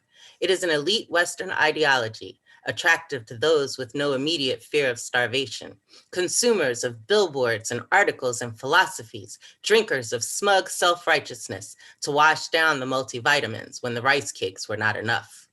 Humans at their basis eat what is edible. Country Christians eat by the Bible. Jesus gave the people fish, invited us to eat his flesh, basically said, fill your belly with what I have availed to you. I am no longer Christian, but I eat what is available to me. My hunger eclipses your politics. Perhaps I am wrong. Maybe my country grandmothers and aunties lived to their late 90s in spite of hog maws and pig knuckle sandwiches. And Mother Earth would prefer if we set domesticated food animals free to overpopulate and die from mass starvation. What I do know, though, is PETA protesters are made of meat. When this earth inevitably transitions, when crops dry up and blow away, when the last animals have gone to slaughter due to famine and waste, when there are no more chickens, there will be vegetarians. I will fill my belly with what is available to me. Hunger eclipses everything and transforms saints into saviors. Thank you. Woo! Yeah. Yo, I ain't gonna lie, that poem had me at fatback sandwiches, yo. Like, man, you brought me flashbacks. Damn. Can y'all hear me? Because my phone is tripping right now. Can y'all hear me We can okay? hear We can you. hear. Yeah. Cool. Yeah, them fatback sandwiches made me hungry, yo. I don't even eat poke no more, but whew, you brought me flashbacks of all of my Arkansas and Louisiana relatives making, all of the classics, all of them: fried chicken, homemade mac and cheese, hog head. When you said hog head cheese, you just spoke to my soul and made me hungry. Uh, so thank you. Like I love that poem and all of the imagery of it. Um, so we have one last poet of the second round before our feature. Um, and I just want to make a couple of announcements about shows that happen in the Bay Area that you can take part in. Um, on Mondays on IG Live at Legendary Collective, on IG Live on Mondays at Legendary Collective, is the Santa Cruz Word Church open mic, which is fire as hell. And it's actually ran by even more fire people. So please check that out at Legendary Collective on Instagram. It happens every Monday on IG Live. Rich Oak Alchemy Slam is every first and third Saturday on like in person pre-pandemic. It is at the Allen Bluford Center for Justice, our ancestral home. But because of the pandemic, it has been transferred to IG Live at Rich Oak Alchemy. If you want updates about that show, follow us on Instagram at Rich Oak Alchemy. Berkeley Slam happens every Wednesday. We will be right back here next week. Nah, actually, that's a lie. We'll be right back tomorrow. I'm not gonna lie. Tomorrow, our feature tonight is also featuring, and I'm not gonna lie. You need to see that double feature because it's the show gonna be worth it. So please come to Berkeley Poetry Slam tomorrow. You can get more information about that on IG or on Facebook, at the Berkeley Poetry Slam on Facebook, at Berkeley Slam on Instagram, so that you can know what we have going on. So it will be held tomorrow and then next Wednesday. And then for November, like all of this is kind of going to be changing a little bit temporarily. And I'll make that announcement later. So I just wanted to let you know that we do this Oakland Poetry Slam every third Tuesday of the month. with the exception of the announcement I'm about to make for November. We do Berkeley Slam every Wednesday, with the exception of the announcement I'm about to make for November. And Rich Oak Alchemy Slam happens every first and third Saturday on IG Live. So that all out the way, last poet of the second round before our feature comes to just grab our edges and just rip them off of our heads. Please show your love for Cullen. Woo! Tell them all the things. Can you hear me? Yes.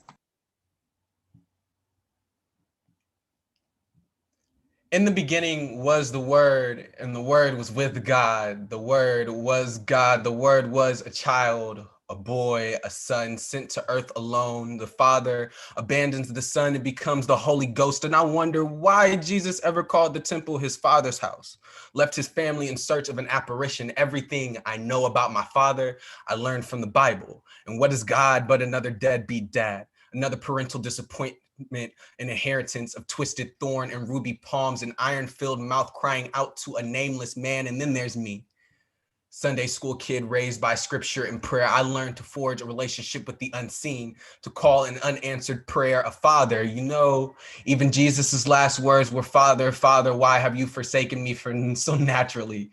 I don't believe in God or my dad. One of the first stories I learned from the Bible was of Abraham and Isaac. Abraham is forced to prove his devotion to God by sacrificing his only son. And it is here that I learned that the Bible has always been soaked in my blood. I imagine that fatherhood is just a test of faith, that the price of holiness is a sacrifice. But what does the son receive for his spilt blood? When Jesus left his mother to go to the temple, he was only looking to be with his father. He was searching for God, but even in death, he was alone, crying out to God the same way a boy cries out for his dad. And this is where I learned that man is made in God's image. So every father will lead their child to crucifixion. You cannot be a good father and a good Christian when every father believes themselves to be a God. And like I said earlier, I don't believe in either.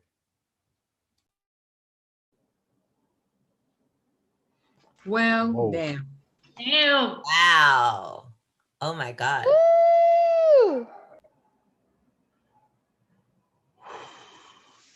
So, you know all that shit I was talking before, judges? I want I my still- edges, Colin. Oh, hell yeah, me too, shit. But then again, my hair is too nappy to, be, edged correctly and stuff. But damn, that piece was phenomenal, yo. Like, nigga, just really just took us to church. Sunday is not for like another 4-5 days, and then you just had to go and bring Sunday morning to a Tuesday night. I feel that. I fucking feel that. Thank you. So after all that shit I was talking about y'all judges, I meant that shit. But y'all have the hardest job of today. Me, right now, I am just talking shit, talking out of my ass. But y'all gotta really put points to poetry and then get somebody paid today. And I know tonight it is not going to be easy at all. So while y'all tabulating all the scores and stuff, let me give you the score for Nas, which just so happens to be a 29.4. And for Colin, Jesus God, man. You want to know how close we was to a perfect score? Like how close we were? It's like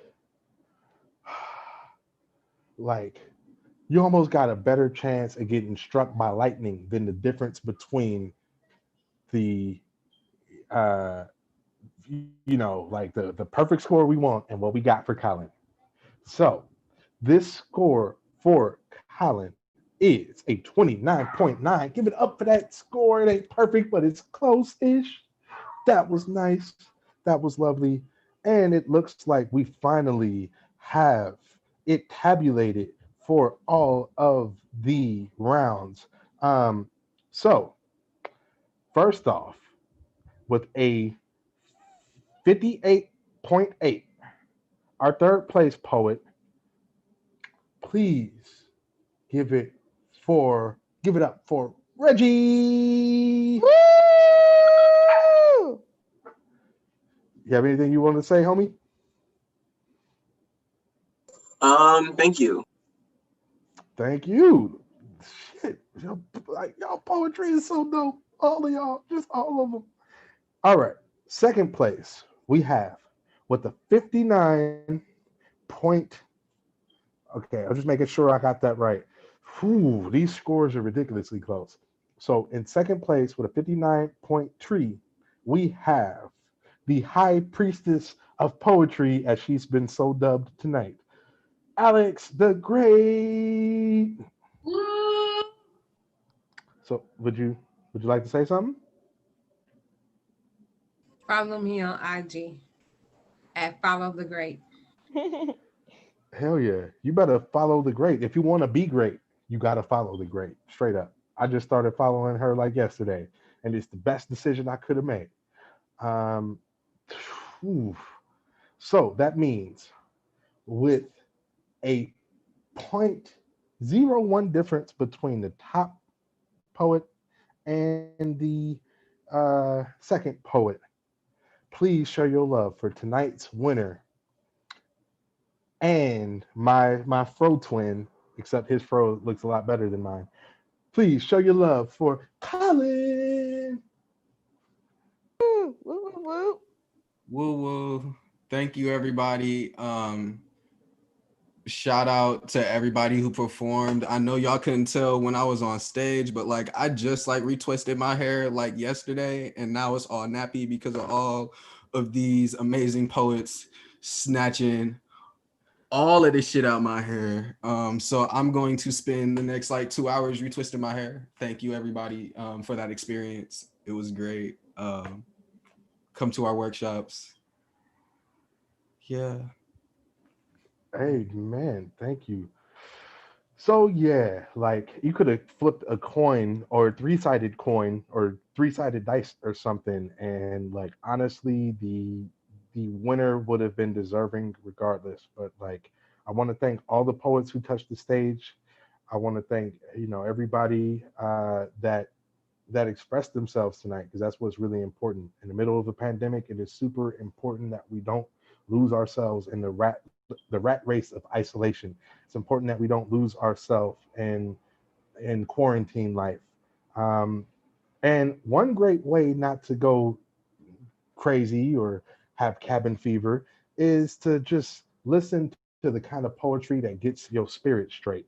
The kind of poetry that reads like a surah in the Quran, or like a Bible verse that speaks to everything you're going through in your life right now. And this next poet coming up to the stage, um, real quick, you want me to read your official professional bio, or do we? You ain't gotta do that. Okay, because I was about to say, like, do we want to do like the I know this nigga bio? Because that works too. All right.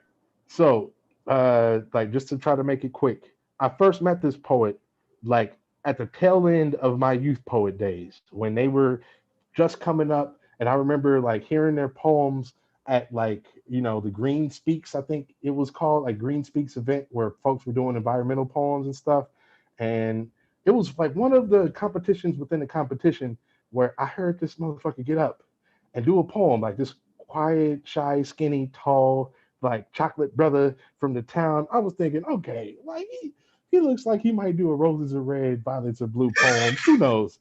I don't know what I'm expecting. Like I'm transitioning into adulthood. I don't know how these youth poets are.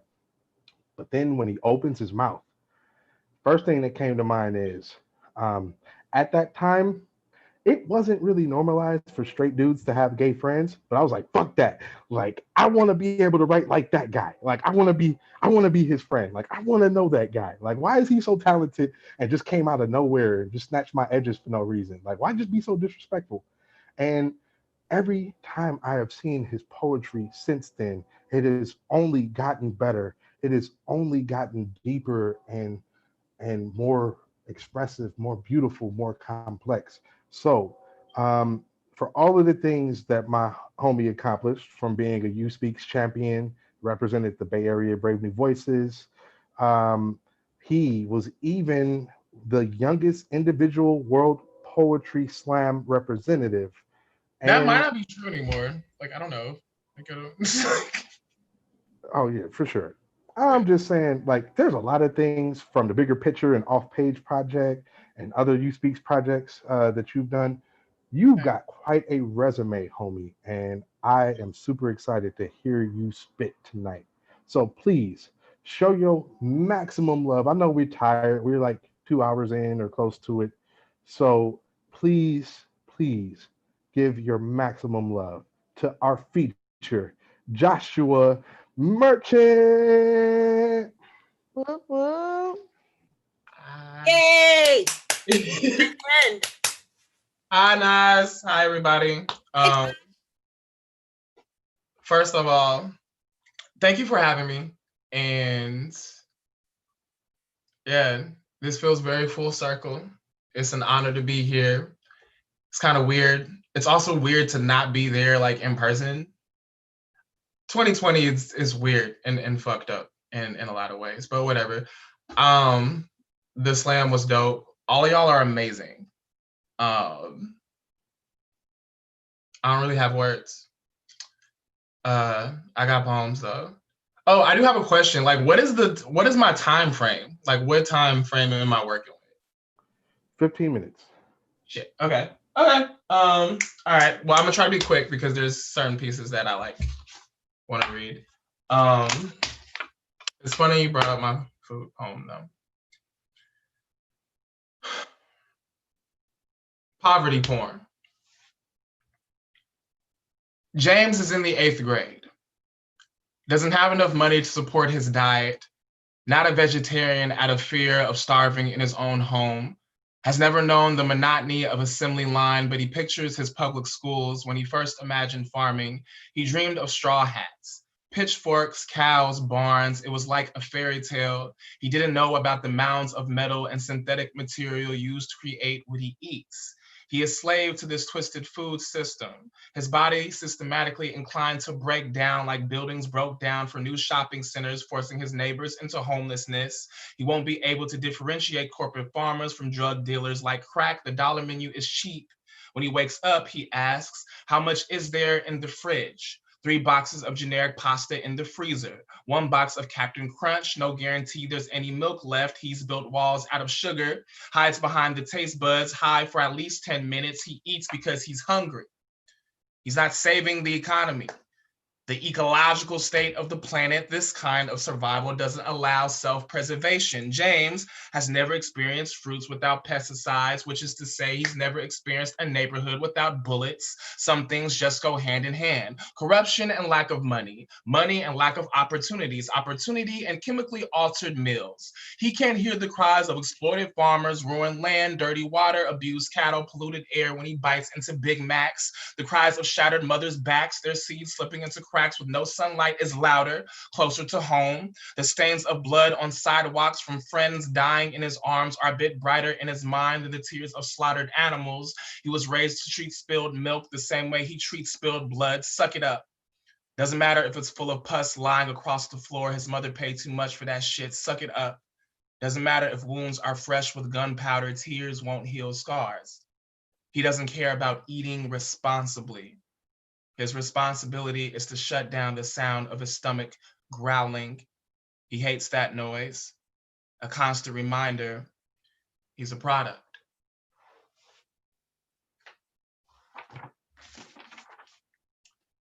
So this piece is called Spine. When Day Day moved in, all the boys could talk about was the new girl, with the older brother destined to be a famous rapper and a mixtape to prove it. Her hair as long as mine's now, siblings in hue, neighbors in complex, the gray one on 64th, where little niggas will spray your name like salt over the shoulder or rice at the ceremony, pepper after midnight, where little niggas will say your name like food, and for a second, you like that, feeling worth not just the spit, but the swallow. Eventually, her name was digested and the allure wore off. Okay, I get it. Brother's a rapper. Ponytail long enough to be one, but not that impressive. Dark skin, not even that cute. Hella annoying, actually. Always talking. Bitch, shut up. A game of hide and seek broke yoke over a pair of hot hands tagging Day-Day in front of her family's door. If there is a phrase for the level of disgust and fear I felt, I'll sum it all up with one term: kids. I didn't break up the fight. Her brother was nowhere to be found. Somebody's mama may have ended things I don't remember. What I do remember is when we used to play tag. We'd climb on top of flower boxes that were boarded up because no one took good care of them, climbed up the rails onto the second floor, and if we were really bold, onto the third. One day, one of the boys was it. While trying to climb down to the first floor, she tripped, landed on her back. Before anyone could say a word, she cackled.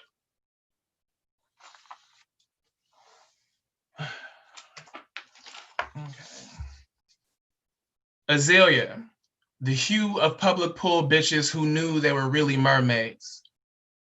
Azalea, you emerged from the blue in 1991 in a world where others will try to tell you how to pronounce your own name, how to represent what you were born into, how to honor that within your proximity, the glitter in your scales catching moonlight. You, like everyone else, wants a way in. On what sea sails when we sail past the seashore? We taught ourselves to swim. Do you remember the first time gills sprawled across your neck? For me, I was at an amusement park, Lagoon, Utah. Maybe the effulgence of the inflatable donut wore off. Maybe watching others made me feel like a floating sycophant. And there I was, under, paddling, kicking, gliding under all the way to Fremont Pool, a newborn flex, my closest friends, midwives off duty, and there we were at Temescal and PE, playing in the shallows because with no formal training and a little know-how, that's what made sense. 3 feet worth of lessons. Before the week ahead, where Miss G's hand is an obsidian one, pointing to the other side, where lessons 3 feet taller than me reside, and there I was, the scabs on knees and stitches where shins splintered from years spent crawling on land, dying to be where the people are in full bloom.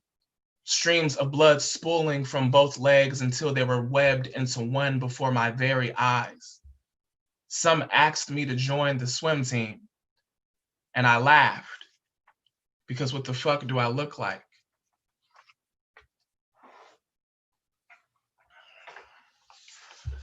For the man who tried to nickname me Stranger, after Tatiana Brown's for the man who tried to nickname me Tatters. As if we became estranged relatives, as if I'm a runaway child standing on your welcome mat with facial hair you don't recognize, as if I'm a disobedient planet betraying the sun it used to orbit. Even Pluto was Pluto for centuries before it wasn't. Now spent and floating.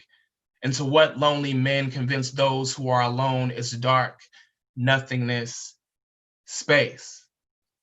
Do you know what that means?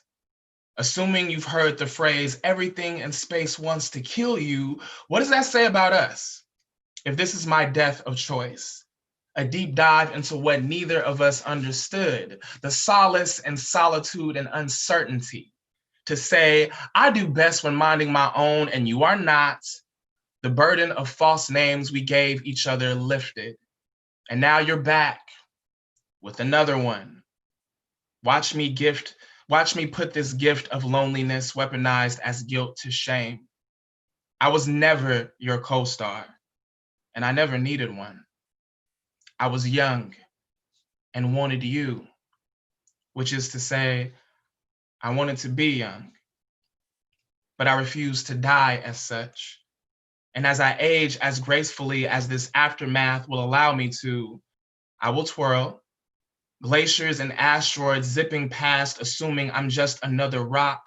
I will twist, Entire solar systems watching, ignoring, unbothered from afar. I will twist and turn and float and glide and twirl and still will never be dizzy enough to fall back to you.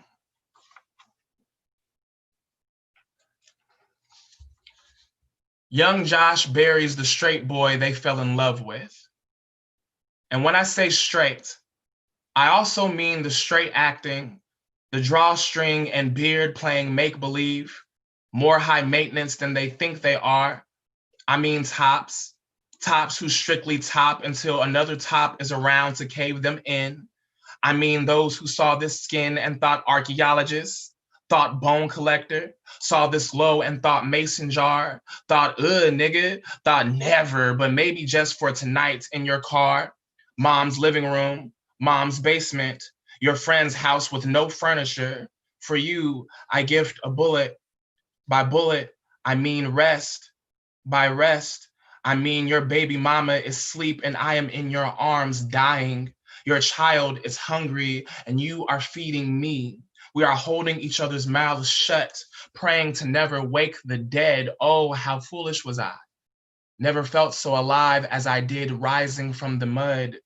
You played me Russian roulette, showed me the Assassin's Creed, watched me necro dance, with 29 candles and fire gnawing the flesh of a bundle of sage, while Janae Aiko ripples the only tear relevant in this here room, chanting, eventually, eventually, eventually you too will lay.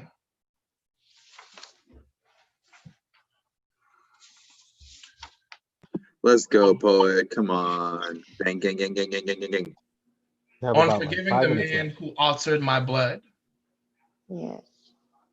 Who was I but a glass of water, unable to exist without a pair of lips, a box of grits dredging my mattress. In my mind, I was singled grain. Boy, did you prove me wrong. Boy, how we multiplied.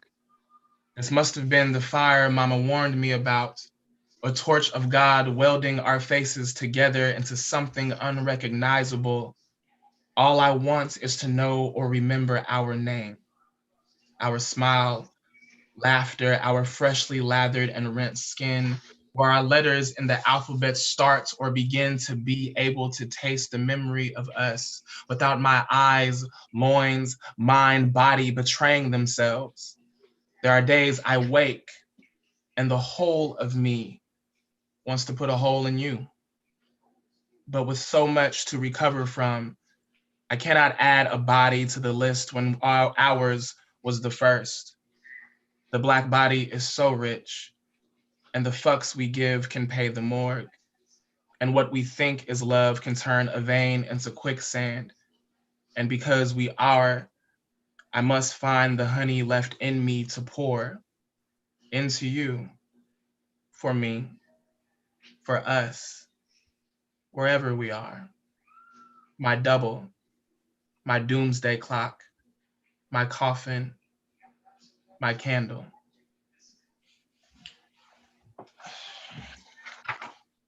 How am I doing on time?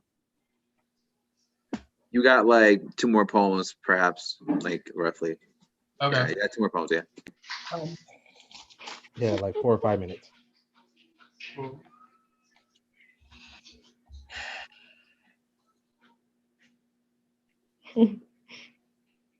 Oscar Grant and Alton Sterling walk into a bar.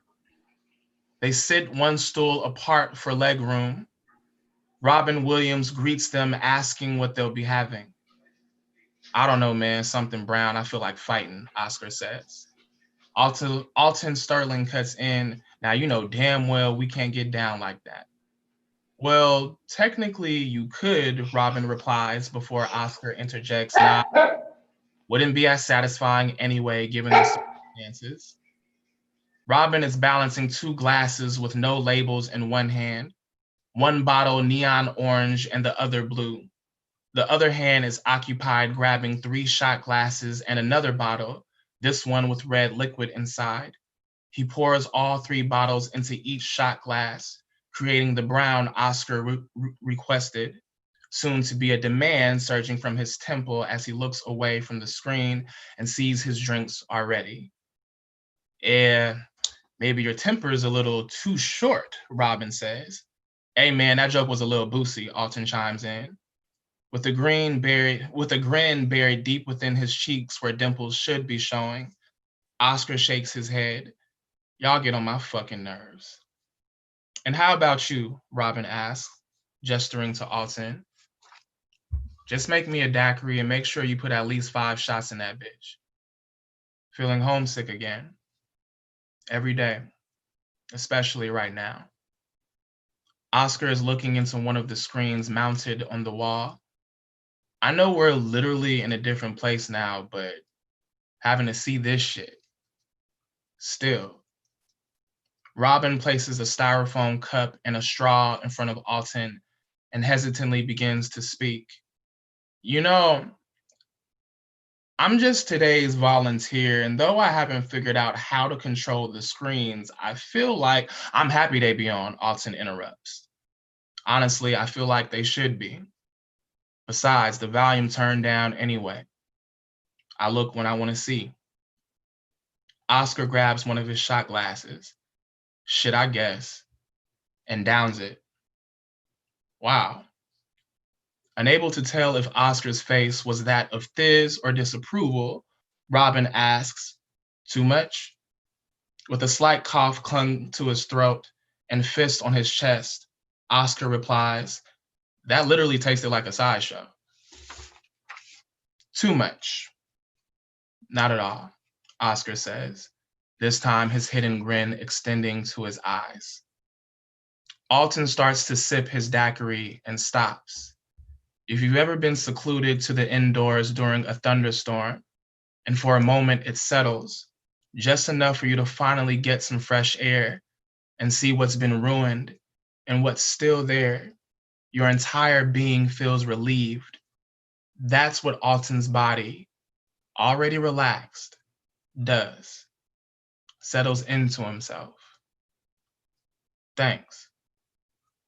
Oscar gazes into one of the screens again, saying, how fucked up is it that even in the afterlife, peace is a hot commodity? The door swings open, and Alton and Oscar turn around. Oscar uncontrollably starts smiling as Alton says to himself, oh shit. Tony McDade and Breonna Taylor are walking in together. Aw shit, look who's here today. Sup, fellas? What's poppin', Rob? Tony gleams. Breonna glances at one of the screens. Oh my goodness, turn this shit off, she laughs. All the screens shut down immediately. And where's the music? Tony demands with excitement. The jukebox starts playing.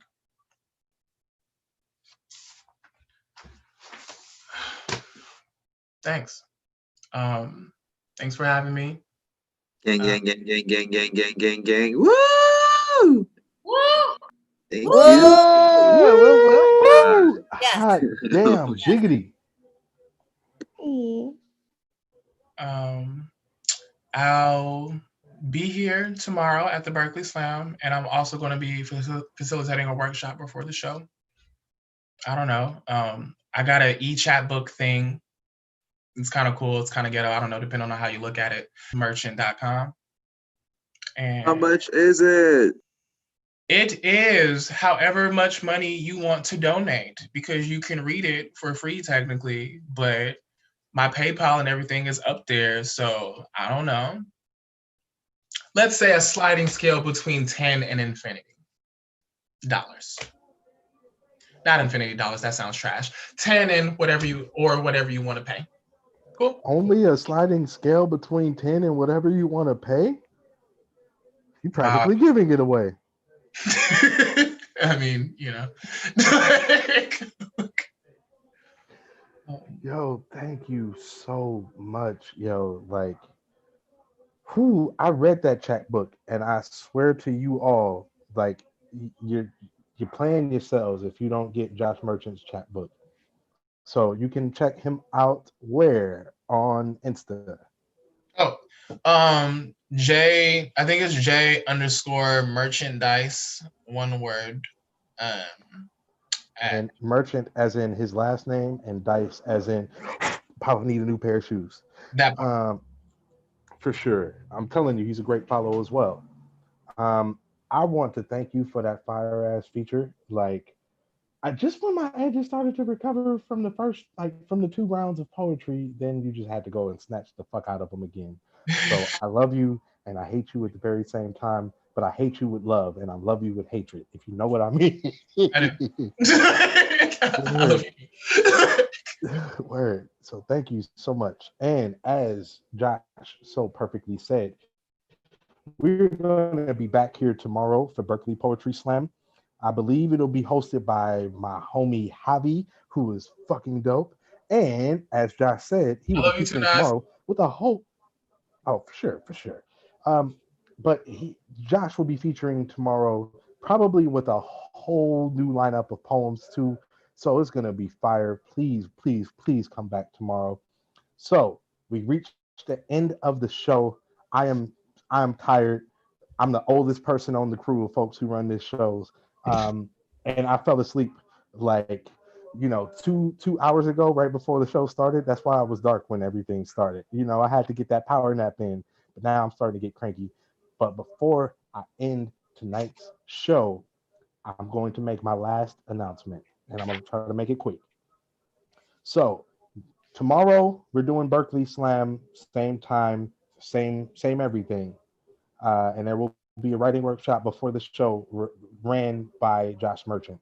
Um, Next Wednesday, the 28th, we will have a spooky version of Berkeley Slam, which is going to be pretty dope. And you can learn more about that at Instagram.com/Berkeley Slam. But for November, we are curating 4 writing workshops that will take place, I believe, over each Saturday in November, and they will be ran by the amazing, the phenomenal, the legendary Janae Johnson.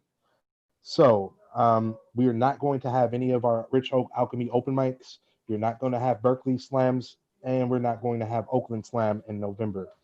So everything that that you know and love us for, it is not ending in November. We're just taking a break so that Janae Johnson can snatch your edges through teaching you how to write well.